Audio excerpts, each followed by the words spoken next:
Nithyananda. I welcome all the viewers from all over the world who are joining us today for this Parashakti Akashic reading. If you are here, it means existence wants you to be here in this form. You are not an accident, you are an incident. You are a conscious miracle of existence. Existence is trying to express itself through you. Welcome to the sacred spiritual experience, your digital experience of the divine.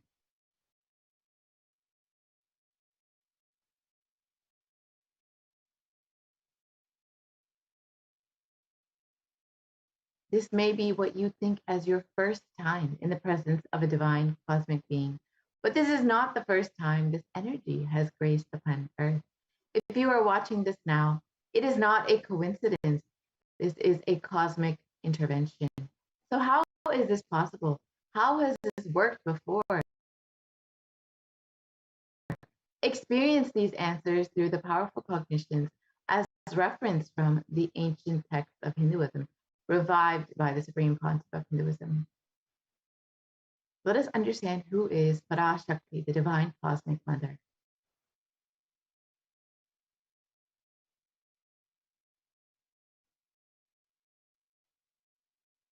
Devi, the ultimate pure feminine consciousness, the cosmic mother. She is the source Shakti. It is her cosmic womb, Brahmanda Yoni, from which billions and billions of universes come out and go in. Source where the Big Bang and black hole go on. Parashakti is the main deity of the sacred feminine and the divine consort of Bhagavan Paramashiva, who is the primordial divinity of Hinduism.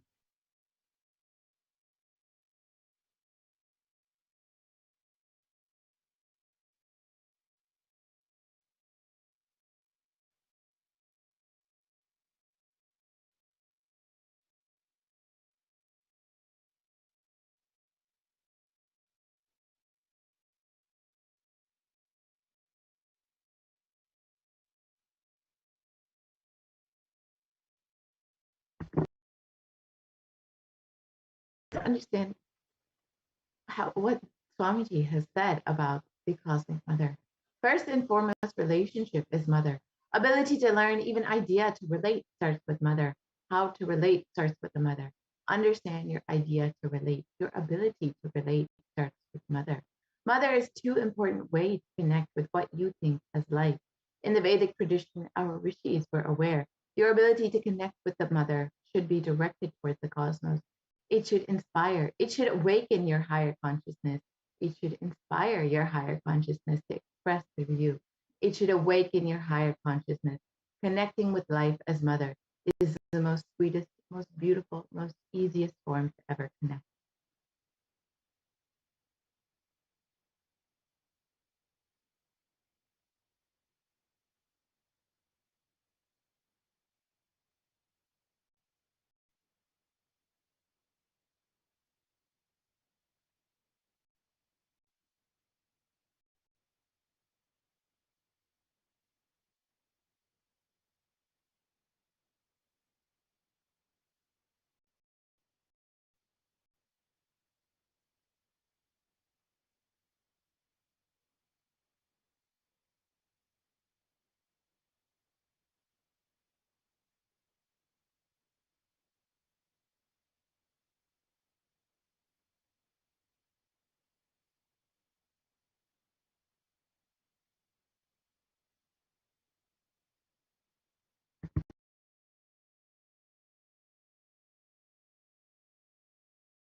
The Bhavasmati Darshan is the science of the Nijavatara manifesting Paramashiva. Devi Parashakti expresses through the being of Rajarajeshri and manifests. Yes. Bhavasmati Darshan is the science of the Nijavatara manifesting Paramashiva, the consciousness. It is where formless, the being of Paramashiva, expresses through the Divya Sharira, the light body, and manifests as a Nijavatara, the physical form, the embodied form for us to experience. And for example, Devi Parashakti expresses through the being of Raja Rajeshwari and manifests as the Nijavatara, the physical form of Devi Meenakshi. And the Akshavatara, the deity, reflects the consciousness and manifestation of the superconscious energy. But human beings are not mature enough to receive the higher level experiences from the Akshavatara directly. The avatar, the physical embodied form, comes down to bridge the gap and create the experience of the superconscious energy in all of us.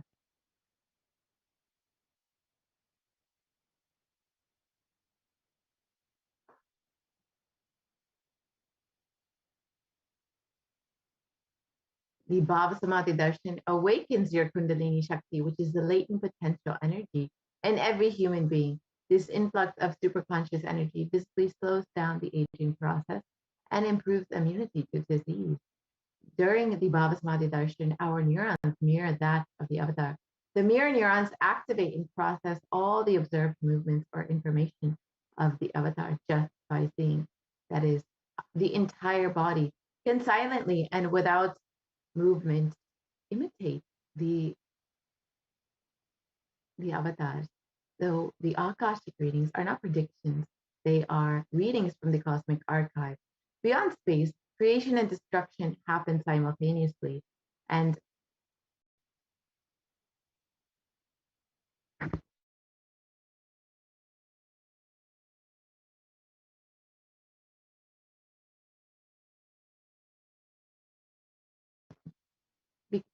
in the dimension of time starts the past, present, and future. Because Akashic records are stored in the Akasha, the space dimension, there is no past, present, and future. That is why what you call as happening, yet to happen, are clearly already recorded.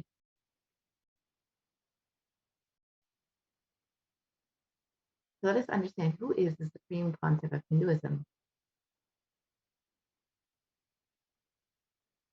The supreme pontiff of Hinduism, Jagatguru Mahasannidhanam, His Divine Holiness Bhagwan Nithyananda Paramashivam, is the reviver of Kailasa, a macrocosmic ancient enlightened Hindu civilizational nation. The supreme pontiff of Hinduism is the 1008th incarnation of Paramashiva, as per Hinduism, recognized by his predecessors who are enlightened masters and adepts. The supreme pontiff of Hinduism has made the science of power manifestation yoga in temple-based universities as a lifestyle for humanity.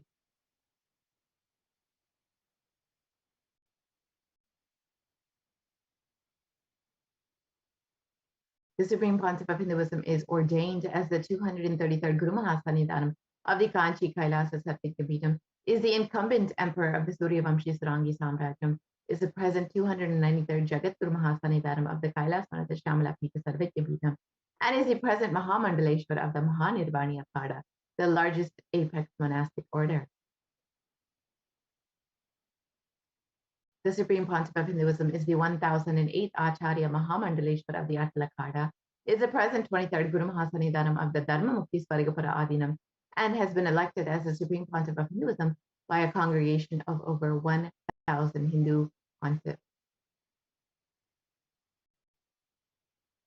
The Supreme Pontiff of Hinduism is revered as the teacher of Hinduism, the most prolific, most viewed, read, and watched, has authored over 300 books and 10,000 articles in 3 languages, English, Tamil, and Sanskrit, which have been translated into 50 languages with over 1,000 titles.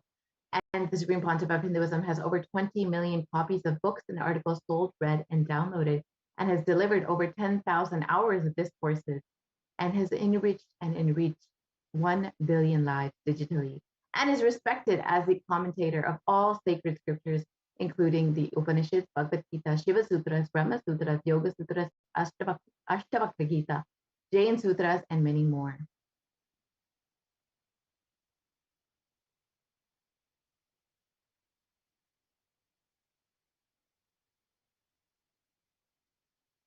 The Supreme Pontiff of Hinduism is honored as a leader of Hinduism. The most awarded, internationally recognized Hindu leader is the reviver of 108 ancient Hindu sampradayas, including the Rudrakanyas, Rudras, Rishis, Rishikas, Bhairavas, Bhairavis, and Sannyas, and is the establisher of the largest Hindu university, Kailasa's Nithyananda University in the world, with satellite campuses in 150 countries. The Supreme Pontiff of Hinduism is the establisher of 1,000 plus enlightenment ecosystems and is the founder and reviver of over 100 Sadvijnapitas and is the collector of the largest Hindu library with over 1 million books, 1 million palm leaf scriptures, and over 20 million digital books.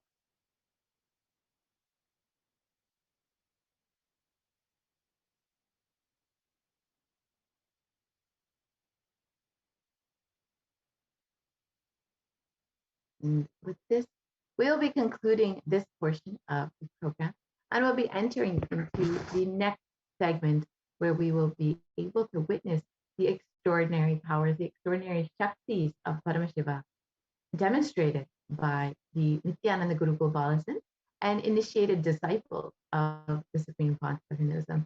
So please stay tuned for this next segment where you will get to witness and experience these extraordinary Shaktis. We'll be right back after a very short break.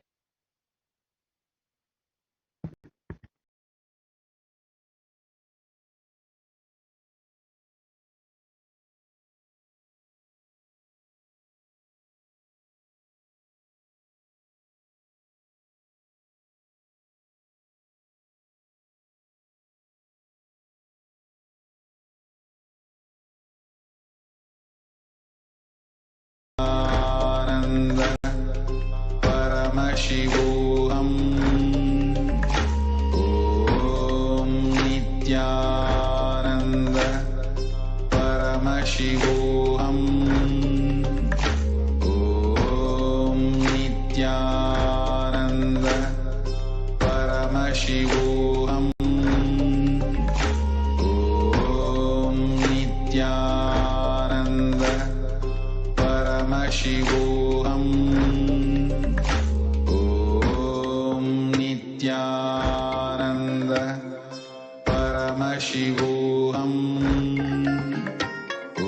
Om Nithyananda Paramashivoham. Om Nithyananda Paramashivoham.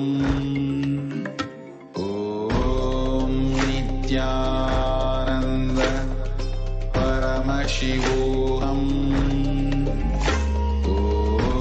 Om Nithyananda Paramashivoham. Om Nithyananda Paramashivoham. Nithyananda Paramashivoham.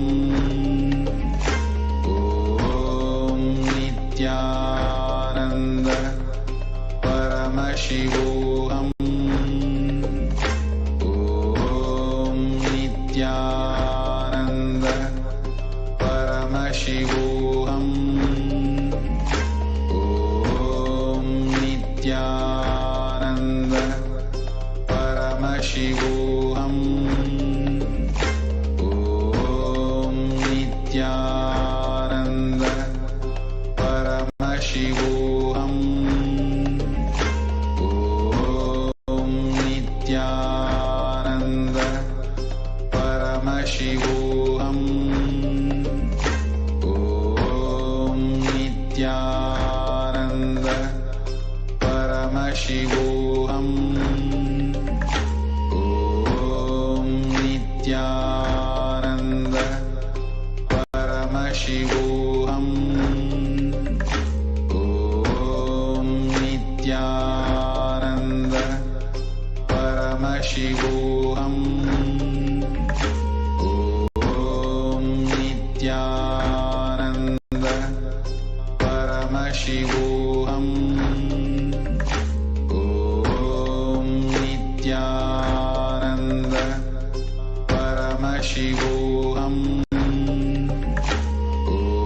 Om Nithyananda Paramashivoham.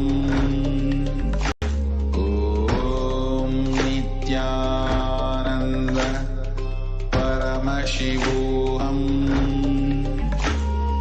Om Nithyananda Paramashivoham.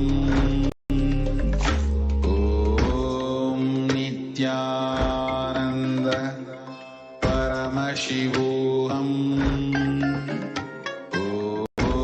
Om Nithyananda Paramashivoham.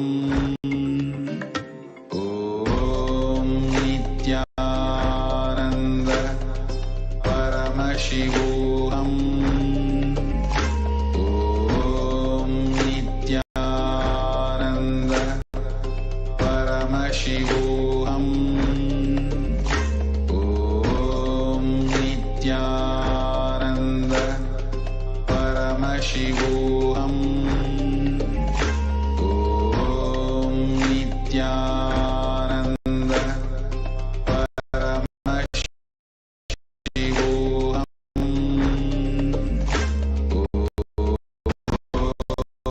Om Nithyananda Paramashivoham. Om Nithyananda Paramashivoham. Om Nithyananda Paramashivoham. Om Nithyananda Paramashivoham. Om Nithyananda.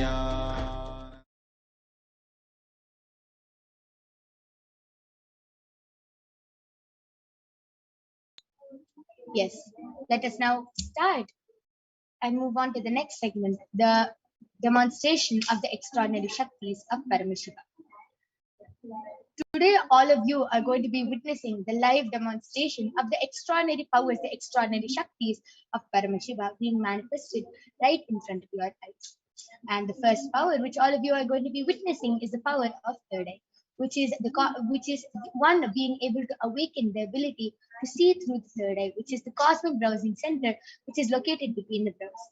And all of you are going to be witnessing the power of body scanning, where one can awaken the ability to scan illnesses, diseases, medically diagnosed issues, and any problems in the body, in another person's body, and not only that, reveal even the solution for that problem. Before we enter into the live demonstration of these extraordinary Shaktis, let us understand what are Shaktis.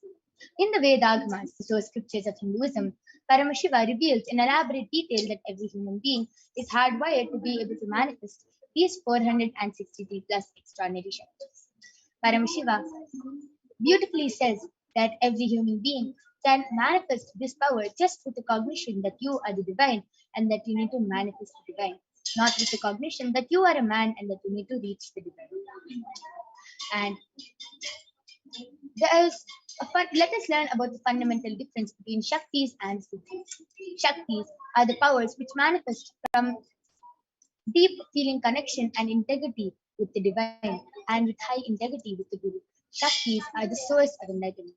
Siddhis are the powers which manifest from tapas or penance for enlightenment. Siddhis are on the path of enlightenment. Shaktis manifest to ordinary human beings in extraordinary ways, just with initiation from the avatar, and Siddhis are not permanent and they may divert you from enlightenment. Let us now learn about who is the source of all these Shaktis. Who is initiating all of us into these Shaktis, and how do we manifest all these Shaktis?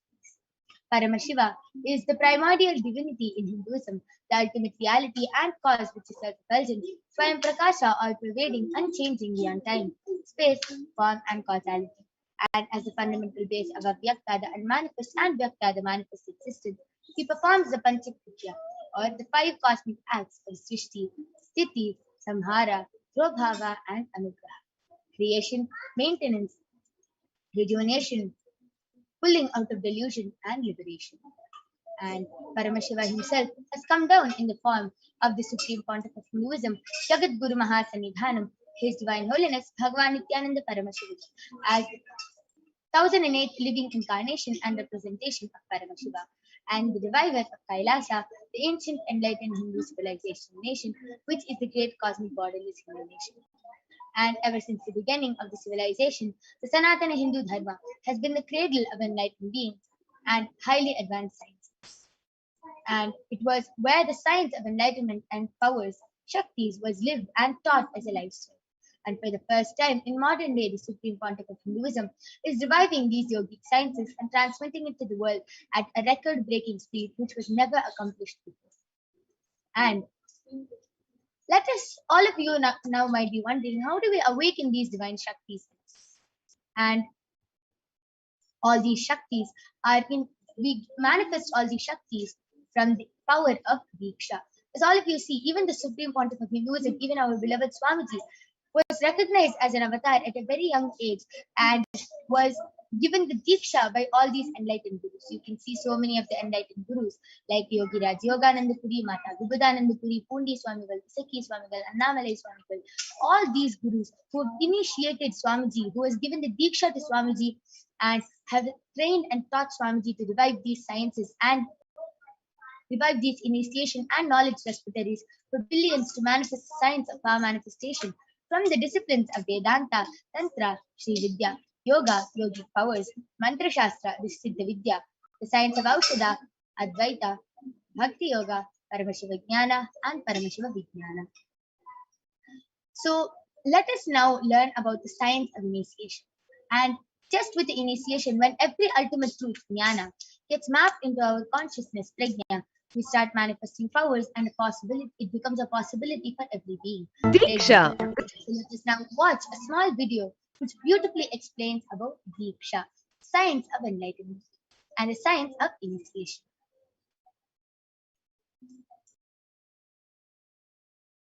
Diksha is the direct transfer of spiritual energy by an enlightened being through look, word, or touch.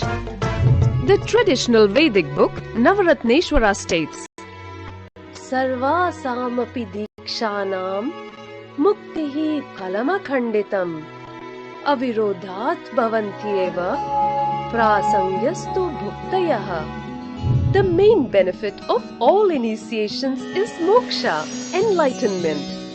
As a side effect, health, wealth, leadership, and well-being happen. And in Rudrayamala Tantra, Shiva says, Devi Diksha Vihinasya na siddhihi na cha sadgatihi tasmat sarva prayatnena guruna dikshito bhavet. The one who is not initiated does not attain liberation nor a better future. So by all efforts, one should get initiated by Guru. What is the science of initiation? Neuroscience has proved that the process of initiation floods the brain with energy. This is the superconscious energy of Kundalini, our own highest inner potential energy.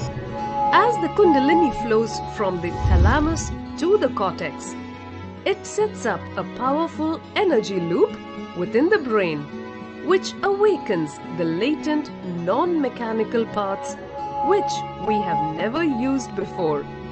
With increasing levels of coherence, the whole brain comes alive, turning into a superconductor of conscious energies that heal, empower, transform our lives, bliss and fulfillment.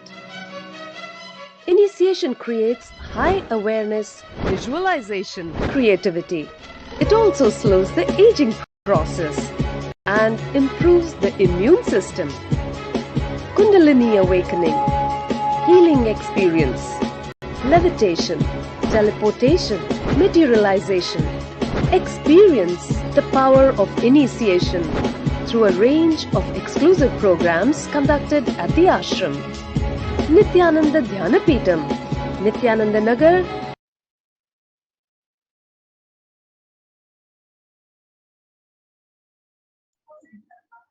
Yes, with that beautiful video which explained to all of us about the science and the power of Diksha, let us now understand how the science of power manifestation is authenticated through the four aspects of evidences or pramanas. The first is the Shastra Pramana, which are the eternal unchangeable truths that are revealed in the source scriptures. The next is the Apta Pramana, the experiences and results of Aptas or the authorities of Hinduism, the Vedic rishis and scientists who have time tested and verified this science. Next is the Atma Pramana, the experience and results of Swamiji himself, His Divine Holiness Bhagavan Nithyananda Paramashivam, this millennium's avatar's personal experience of power manifestation. And last is the Pratyaksha Pramana, or the empirical evidence from observation and scientific experimentation. Let us now move on and see the Shastra Pramana, the power of third eye. which comes from the Vijnana Bhairava Tantra, Sutra 34, Dharana 11.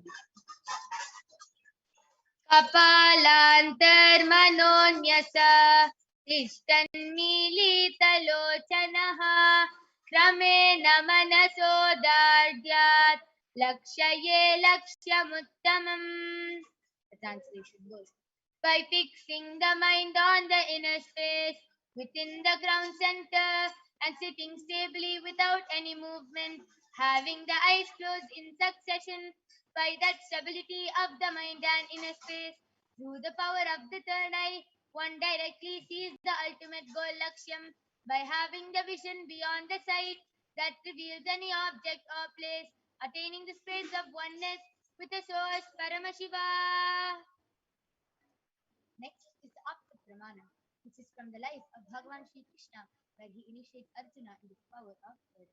Bhagavan Krishna says to Arjuna in the 11th chapter, 8th verse, न तु मां शक्यसे द्रष्टुं मनेनैव स्वचक्षुषा दिव्यं ददामि ते चक्षुः पश्य मे योगमैश्वरम्. Bhagavan Krishna says, but you cannot see my cosmic form with these physical eyes of yours. Therefore I grant you the divine third eye. Behold my cosmic opulence. In the Hindu Purana of Bhagavad Gita, Bhagavan Sri Krishna initiates Arjuna into the power of third eye, and Arjuna completely narrates the description of Bhagavan's cosmic form just through the third eye in the 11th chapter. Let us now listen to the Atma Pramana, where Swamiji himself shares in his own words how he was able to experience this power of body scanning. Swamiji was able to experience this power of the third eye reading, the 360-degree vision.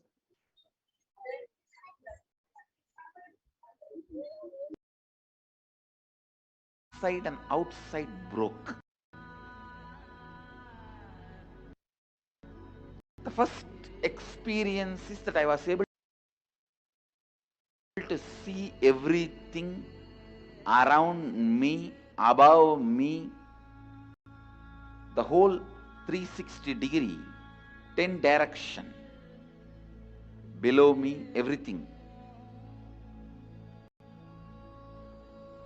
I realized not only I was able to see, I was able to feel, experience. I felt that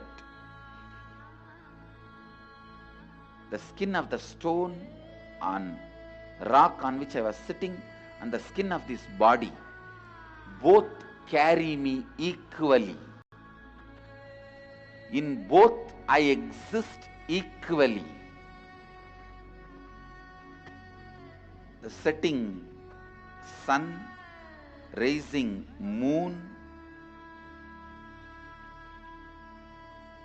the whole Arunachala hill, all the plants, bush, shrubs,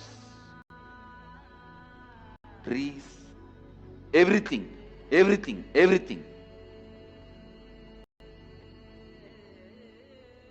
Just became so alive.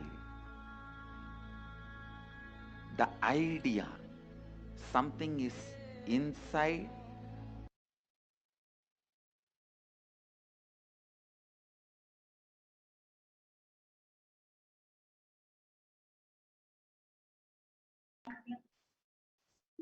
And last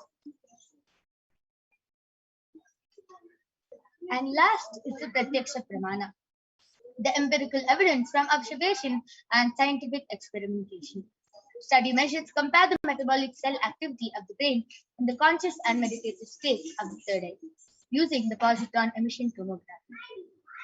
When doing daily activities, high activity is measured in the brain where the third eye is located. And when Swamiji is in the deep state of Samadhi, only the third eye region is active and almost 90% of the rest of the brain is at peace. So let us now witness the live demonstration, the live Saksha Pramana of the power of third eye being manifested by the Balasants of the Nithyananda Gurukul. So we'll be back with all of you right after a short break.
And that is witness the live Sakshi Pramana, the demonstration of the powers of Paramashiva by Balasins of the Nithyananda Gurukul. Along with me, I have two extraordinary Balasins of the Nithyananda Gurukul, Maniki Kaladharananda and Maniki Virijananda, who are going to be demonstrating this extraordinary Shakti to all of you today. As all of you can see, I have the medically tested eye-band with me, and in front is a complete opaque sheet, and behind is a thick sponge. All of you can see that there's no gap between the sponge, showing both the eye-bands. There's no gap between the sponge and the opaque sheet.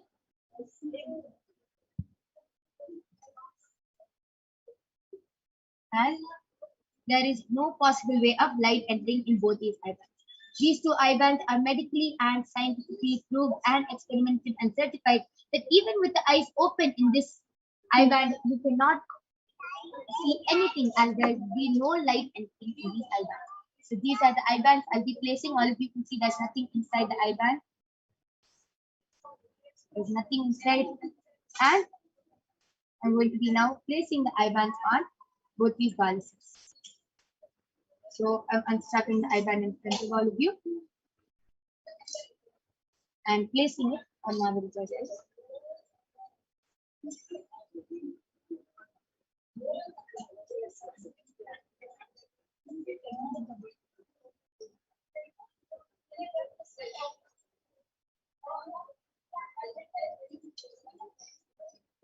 Avirija, are you comfortable? I request you to sit to the eye-band. Now, yes. So all of you can see that Ma Virija is, her eyes are completely tied and there's no possible way of light entering in the eye band. And now I'll be placing the eye band in Ma Kaladhara's eyes. Once again, showing all of you the eye band and unstrapping the eye band in front of all of you and placing it on her eyes.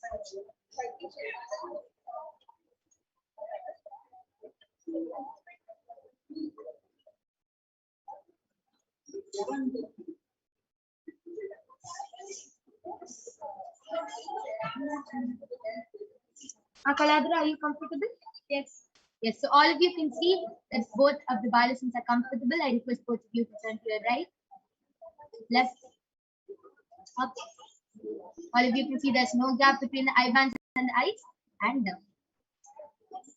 Beautiful. I now request the YouTube comments to be projected. And all of you can see that both the balasins are turning their heads and reading from the side. It is because of the 360-degree vision. As all of us saw beautifully Swamiji explaining how he has the whole 360-degree vision. He could see from front, side, all around his head. Just like that. The balasins have different viewpoints and they are more comfortable with seeing from different viewpoints. So for a few balasins, it's from behind their head. For a few balasins, it's on top. For a few balasins, it's to the side. For a few balasins, it's from front. So these are the different viewpoints for all the balasins. So both Ma Virija and Ma Kaladhara are comfortable with the side view. So yes, I request the chat section to be enlarged.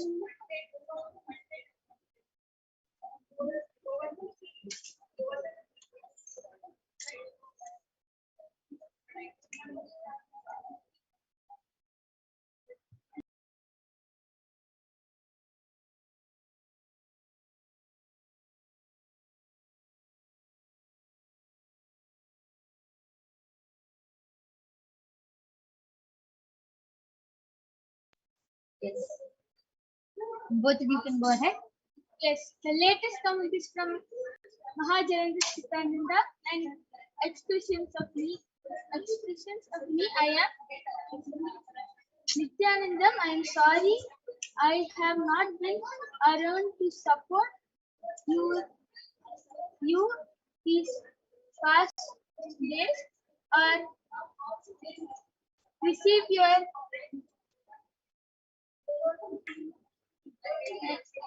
enrichment. Been busy with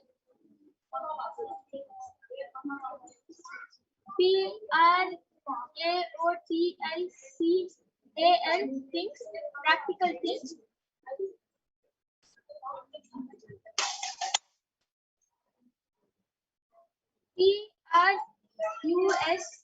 T-I-N-G, you are well. Trusting you are well.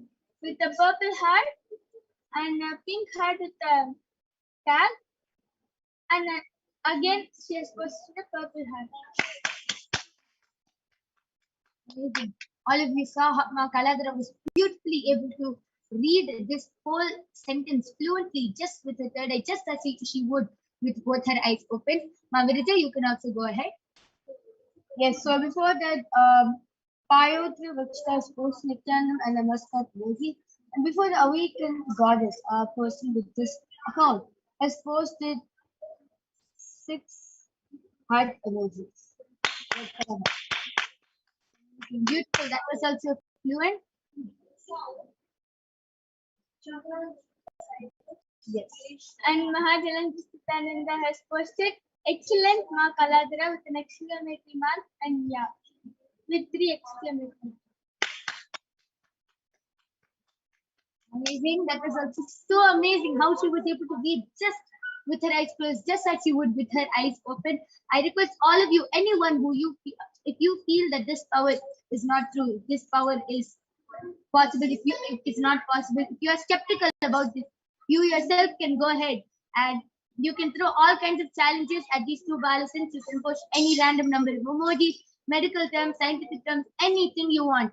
And both of these extraordinary balasins will be able to read it out with the grace and blessings of Swamiji. Actually, I would like to request Maha Jarendra that is currently active in the comment section. I thought, why to post something like a medical term, something like that? You can go ahead, post a medical term. You can post a random series of emojis, anything. You can throw all kinds of challenges at them, Ma, and Ma Virija and Ma Kaladra will be reading it up. Anyone, if you are skeptical about this power, please go ahead and post your comments in the Kailasa's SEPT Nithyananda YouTube channel. Throw any kind of challenges you want, and these balasins will be able to manifest it. And just with the grace of Swamiji, they'll be able to read whatever you're posting.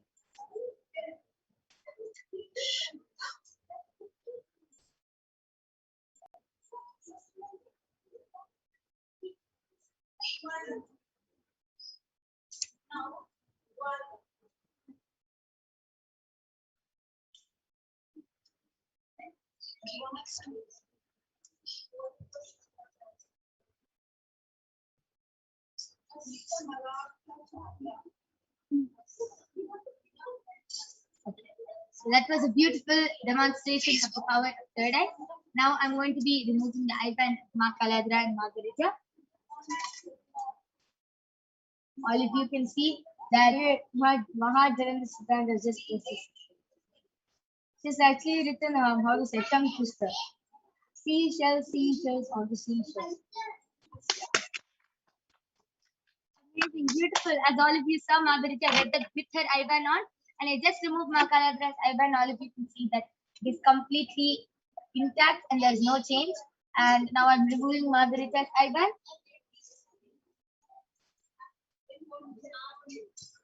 Yes, all of you can see that Margarita's IBAN is also intact. That was a beautiful demonstration of this power of third eye. And next, all of you are going to be witnessing the live demonstration of the power of body scanning being manifested by the balasins of the Nithyananda group. So we'll be back with you right after a short break.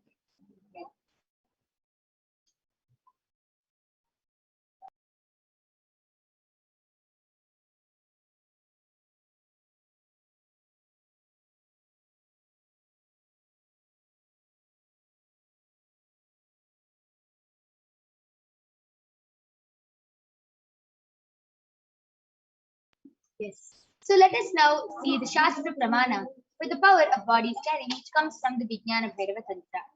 Swadehe jagato vapi sukshma sukshmatarani cha tattvani yani nilayam dhyatvante vyajyate para. Bhagavan Paramashiva says, comprehends deeply that from the subtle to the subtlest constitutive principles of your whole body, Swadeha, or of the whole universe, simultaneously consist of the essential reality. They are being absorbed in their source cause Paramashiva, and by the experience of such restful awareness, one becomes complete from all the thoughts and the ultimate universal divine power, Para Devi, Adi Shakti, Siddhi, and the supreme power manifestation happen. Next is the Apta Pramana, which is from the life of a Siddha named Sheriyar. Sheriyar was a Siddha and one of the prominent disciples of Agastya. One day, a man suffering from a severe headache comes to Agastya for healing. Agastya uses the power of third eye and body scanning and reveals the cause of the headache. He reveals that there is a small tere type of frog sitting in the person's brain. Agastya immediately instructs Tereyar, his disciple, to perform an open head surgery and remove the frog. After the surgery is completed successfully, the person is completely healed and cured of the headache. Thus, he gained the name Tereyar. Next is the Atma Pramana from the life of His Divine Holiness Swamiji, who beautifully shares his experience of the powers of body scanning on the 22nd of December 2019. Swamiji beautifully says, paraphrasing his words, only when I had a multiple compound hand fracture, I was forced to go for surgery and therefore for medical checkups related to that. At that time, they detected heavy metal quantity in my different organs. It was revealed that I had been poisoned without our knowledge. I immediately used diagnostic methods instead of medical facilities to study the body condition due to the poisoning. Through the body scanning, I found out what the problems and imbalances can happen and where the balance has to be done. I used allopathy as a second opinion just to verify my findings. All these avatars, these incarnations, these living enlightened masters, even though they take a human body, they are born as awakened beings and they are much beyond suffering and pain. And last is the Sakshi Pramana. All of you can see the live Sakshi Pramana of so many of these disciples of Swamiji who has beautifully posted their experience of how they were able to manifest this extraordinary Shakti of body scanning. So now all of you are going to be witnessing the live demonstration of the power of body scanning. Please go ahead, post your requests and comments in the Kailasa's HDH Nithyananda YouTube channel, and we will be immediately attending to your comments. We'll be back with the balisons right after a short break.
Yes. So now I'm back with the balisons of the Nithyananda Gurukul. Along with me, I have an extraordinary balisant, an extraordinary power manifest, Samaniti Brahmayogananda, who is 13 years old, and she is going to be demonstrating this extraordinary Shakti of the power of body scanning for all of you today. I request the YouTube comments to be projected.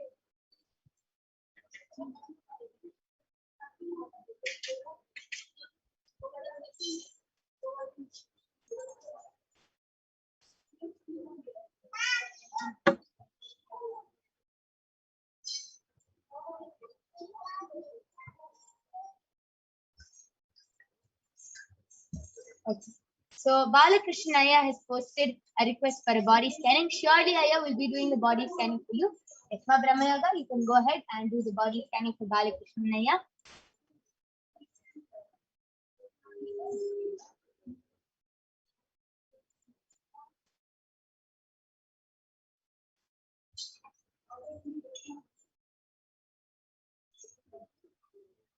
Yes. So Ma Brahmayoga is now going to be chanting the Mahavakya, and the Mahavakya is Om Nithyananda Paramashivoham, which is the direct passcode which directly connects us to Paramashiva and raises us to a higher frequency.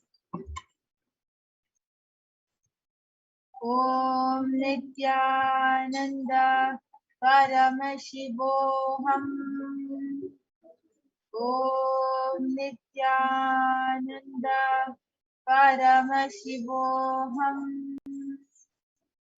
Om Nithyananda Paramashivoham.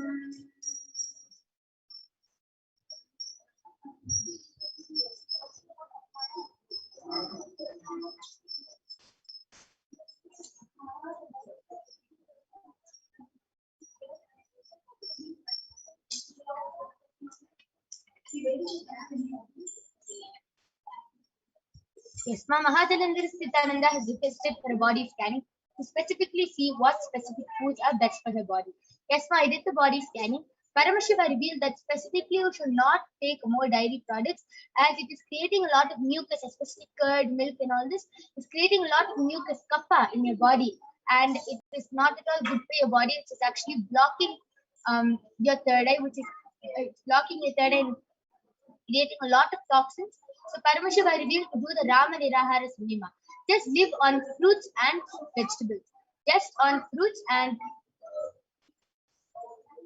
you will be completely healed from this. Paramashiva revealed do the Rama Nirahara Sunima and drink a lot of water.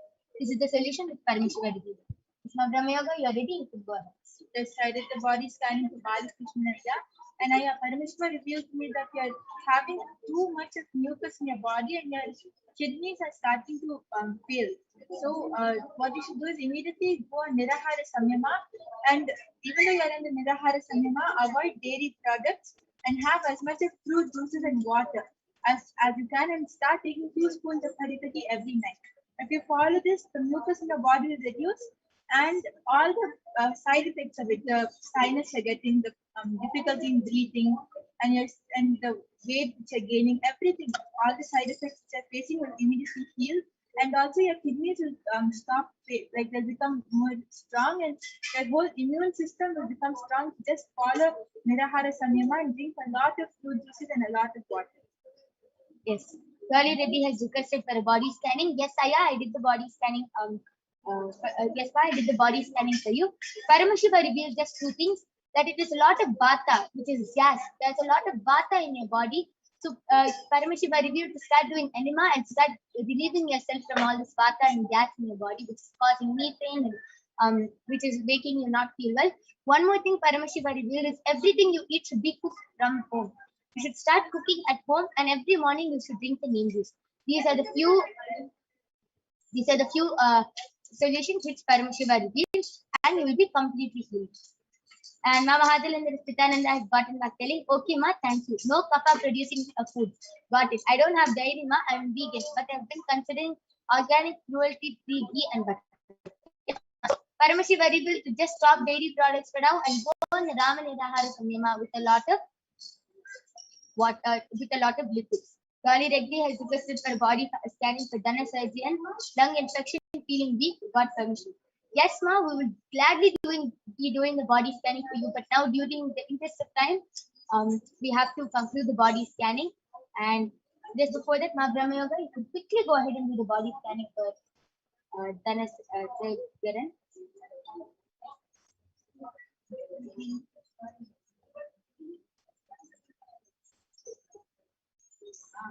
Yes, so Dolly Reddy, Parameshwar revealed to me that for Dhana Sargaran, the solution for his lung infection is first thing he's inhaling a lot of polluted air and a lot of polluted smoke, so you have to immediately move to another place and take care that he does not inhale so much of pollution and chemicals.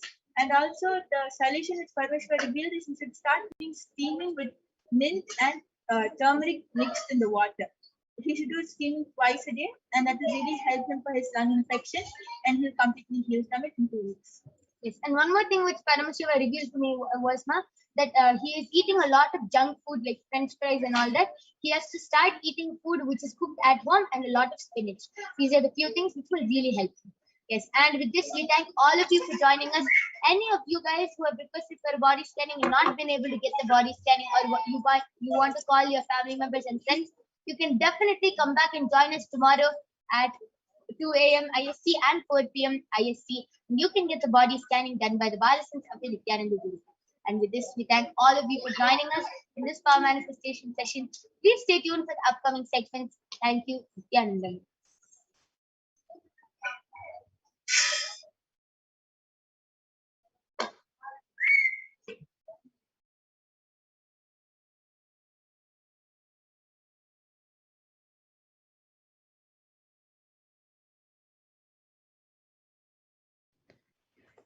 Yes, thank you, Maya Prana. And that was a wonderful demonstration of the extraordinary Shaktis that all of us just witnessed. And now we'll be moving to the next segment of this program where all of us will be learning who is Devi Parashakti and how we can receive Devi Parashakti in a very traditional way. So we will be learning about the divine feminine consciousness.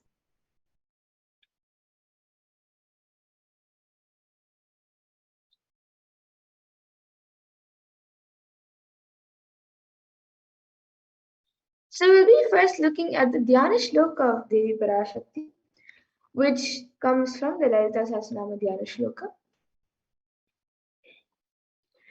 सिन्दूरारुणविग्रहां त्रिनयनां माणिक्यमौलिस्फुरत् तारानायकशेखरां स्मितमुखीं मापीनवक्षोरुहां पाणिभ्यामलिपूर्णरत्नचषकं रक्तोत्पलं बिभ्रतीं सौम्यां रत्नघटस्थरक्तचरणां ध्यायेत् परामम्बिकाम्. And the translation for this verse is, the Divine Mother is to be meditated upon as shining in a vermilion apron, with the triple eyes sporting a crown of rubies, studded with the crescent moon, a face all smiles, a splendid bust, one hand holding a jewel cup rimmed with mead, and the other twirling a red cigarette. And another Dhyana Shloka of Devi Parashakti, which also comes from the Lalita Sahasranama Dhyana Shloka. अरुणां करुणातरङ्गताक्षीं धृतपाशाङ्कुशपुष्पबाणचापाम् अनिमादिभिरावृता मयूकैरहमित्येव विभावये भवानीम्. The translation for this verse says, I meditate on the great Empress. She is red in color and her eyes are full of compassion. She holds the noose, the gourd, the bow, and the flowery arrow in her hands. She is surrounded on all sides by powers such as Anima Firais, and she is the self within me. And Devi Parashakti is the ultimate pure feminine consciousness. Parashakti is the cosmic mother. It is her cosmic womb from which billions and billions of universes come out and go in, and the source where the Big Bang and black holes go on and on. And Parashakti is the source, the source Shakti, the source energy, the source power, from which all of us came, in which all of us are in even now, and in which all of us are going to merge. And out of her extreme love and compassion, Devi Parashakti herself is manifesting through the embodied form as the Nijavatara of the Supreme Pontiff of Hinduism, Jagat Guru Mahasannidhanam, His Divine Holiness Bhagavan Nithyananda Paramashivam, gracing us, answering all of our questions, attending to our prayers, giving boons, healing us, revealing our past, present, and future, delivering profound spiritual truths, and ultimately giving us the experience of Paramashivoham itself. And Devi Parashakti beautifully reveals how she manifests as the Javatara of the Supreme Pontiff of Hinduism, and she introduces herself very beautifully. So, in the words of Devi Parashakti herself, raising as Omkara, expressing as Vedas and Agamas, blossomed as Hrimkara, filled as Parashodasi, living in 40 triangles, the Kailasa Swamini who is in Kailasa, Sripura Chintamani, Parashodasi, sitting as part of Paramashiva, Parameshwari, who rules the world, Paramashakti, Manonmani, Meenakshi, as Nithyananda I took Nijavatara here, to give good boons to everyone, to bestow all goodness. Hiranya Garbhaswarupini, Brahmanda Yoni, Shami, Chandramauli, Rapala, Aparna, Uma, Parvati, Savitri, Navayavana, Samrajya Lakshmi, Parameshwari, Parashodasi, Meenakshi, in the form of Nithyananda, Taking the form of Nityananda, I came here as an Javatara.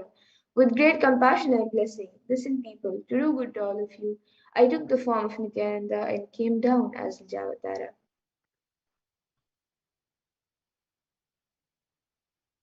Praising in Omkara, blossoming as Shiva.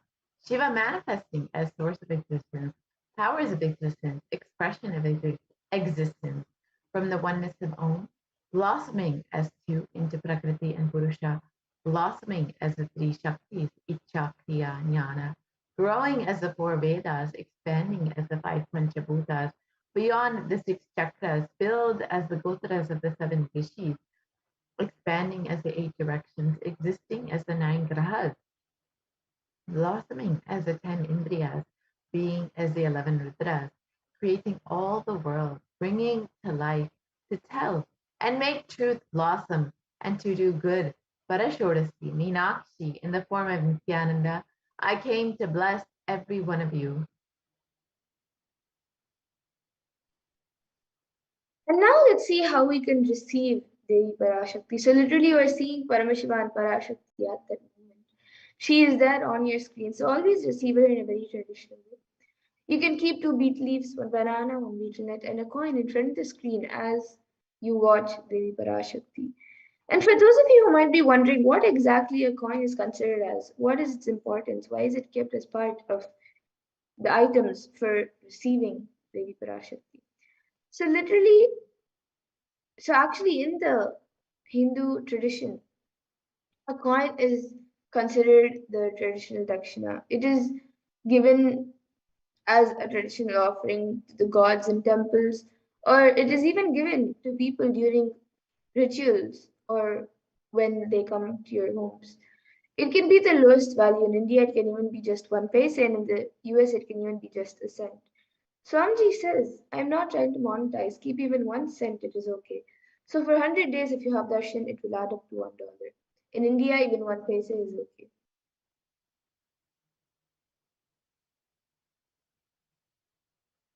You can offer that to Devi after the darshan is over. Do namaskar and eat the banana, the betel leaf, and the betel nut. Take it as prasadam immediately. Collect those coins and send them to the LA temple. This betel leaf, betel nut may look too small, but in a few days you will see how much it adds to your sentiment that really Devi Parashakti is there. You will not take the Devi darshan for granted. Rituals will break your monotonous, unconscious mentality and lifestyle and remind you and raise you to the powerful cognition. It will break your unconscious behavior. And here now, all of you can see how you can arrange your tambulam, how you can set up your tambulam. So on a plate, you can set up the beet leaves, the beetle nut, the banana, and the coin, and keep it in front of the screen. You can also keep a few additional items as shown in the image, such as a few fresh flowers, kumkum, turmeric, glass bangles, and a coconut. But the 4 basic items that are kept is the beet leaf, the beetle nut, the banana, and the coin. So you can arrange it in a plate, keep it in front of the screen as you receive Devi Parashakti. And with that, we come to a conclusion of this segment where we have learned who is Devi Parashakti, which is none other than the divine feminine consciousness. And we have learned how we can receive Devi Parashakti in a very traditional manner.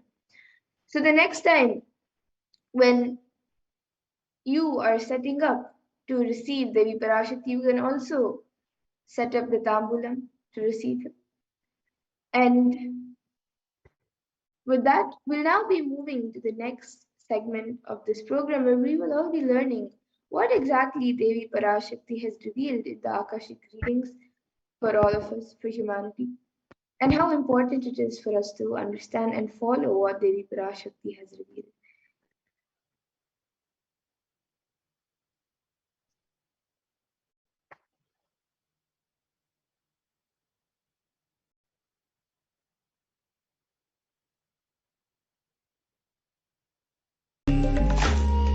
Om Nitya. Segment where we will understand some of the various revelations made by Devi Parashakti for humanity during this time, during this pandemic, during